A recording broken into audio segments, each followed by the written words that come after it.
নমস্কার বন্ধুরা, আজকে নিয়ে চলে এলাম এঁচড়ের একটা নতুন রেসিপি। তার জন্য আমার বাড়ির গাছ থেকে একটা কচি এঁচড় পেড়ে নিয়েছি।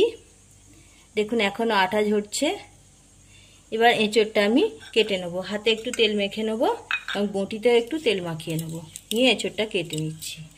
বঁটিটায় ভালোভাবে তেল মাখিয়ে নিয়েছি, হাতেও তেল মাখিয়ে নিয়েছি। এবার একটা পাত্রে কিছুটা জল নিয়েছি, তাতে একটু হলুদ দিয়ে দিয়েছি। এবার এঁচড়টা আমি কেটে নিচ্ছি।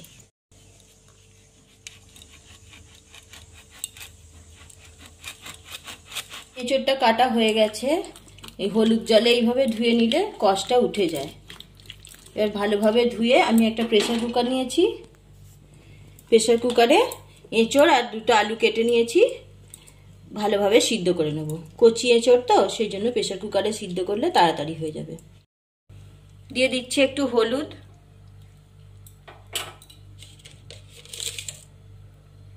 এক চামচ নুন।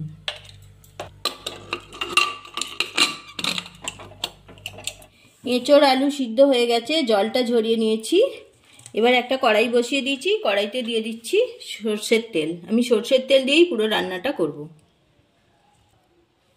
তেলটা গরম হয়ে গেছে, আমি প্রথমে আলুগুলো ভেজে নিচ্ছি।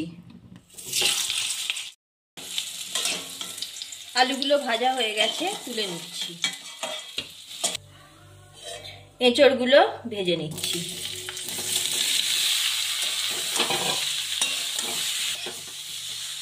ভাজা হতে হতে আমি একটা মশলা করে নেব। লঙ্কা গুঁড়ো, জিরে গুঁড়ো, ধনে গুঁড়ো। আমি একটু জল দিয়ে গুলে নিচ্ছি।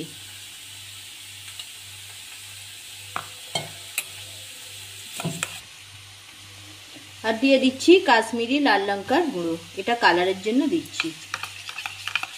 এঁচড়গুলো ভাজা হয়ে গেছে, এবার একটা পাত্রে তুলে নেব।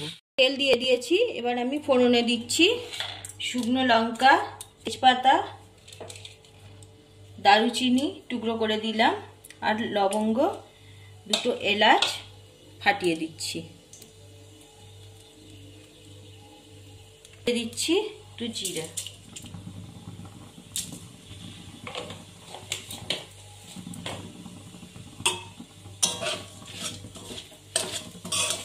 রান্নাটা আমি সম্পূর্ণ নিরামিষভাবে করছি, দেখতে থাকুন কিভাবে বানাচ্ছি।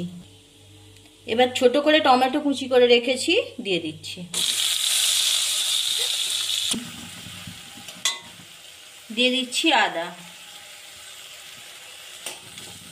আদাটা কিছুক্ষণ নাড়াচাড়া করে নেব, আদার কাঁচা গন্ধটা যাওয়া পর্যন্ত ভেজে নেব।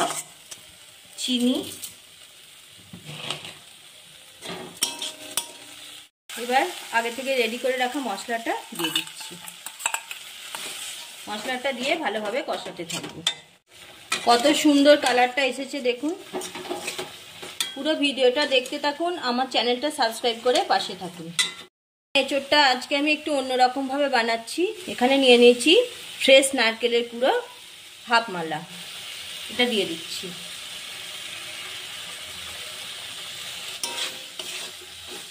আমি কোরানো নারকেলটা দিয়ে দিলাম।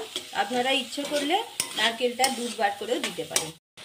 মশলার সাথে নারকেলটা ভালোভাবে কষিয়ে নিয়েছি। এবার ভেজে রাখা আলু আর এঁচড় দিয়ে দিচ্ছি, দিয়ে আরো কিছুক্ষণ কষিয়ে নেব।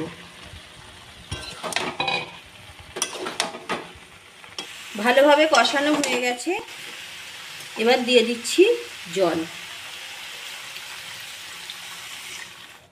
দিয়ে দিচ্ছি লবণ। ভালোভাবে লবণটা মিশিয়ে ঢাকনা দিয়ে 5 মিনিট রেখে দেব।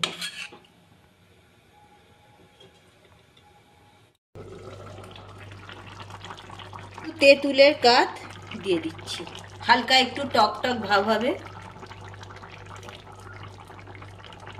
অল্প করে দিলাম। দেখুন কত সুন্দর কালার এসেছে। রান্নাটা হয়ে গেছে। এবার আমি 1 চামচ ঘি নিয়েছি, মধ্যে মিশিয়ে দেব। গ্যাসের ফ্লেমটা অফ করে দিলাম। ভালোভাবে মিশিয়ে নিলাম। একটু গরম মশলার গুঁড়ো ওপর থেকে ছড়িয়ে দিচ্ছি। আর দিয়ে দিচ্ছি একটু কাঁচা লঙ্কা, চাড়া করে ঢাকনা দিয়ে 5 মিনিট রেখে দিচ্ছি।